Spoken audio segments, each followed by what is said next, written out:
আপনি কি বলছেন? আমি অনুব্রত মন্ডল বলছি। তোর বউ দারুণ দেখতে, আপনাকে যে নিয়ে এসছে এটা এক খাটকি ছেলে।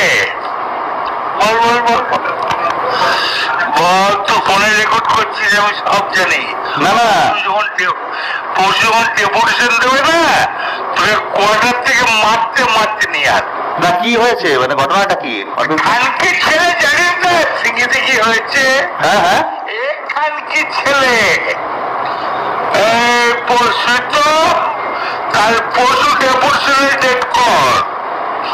আরে খানকি ছেলেকে বার করে 13,000 বোলপুরের লোক হয়েছে না, সারা খানকি ছেলে।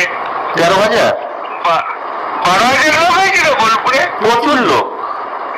খানকি ছেলে কথা বলি, তোর মাকে আমার চুপ খুব ইচ্ছা হয়েছে রে, কবে চুতে দিবি তোর মা।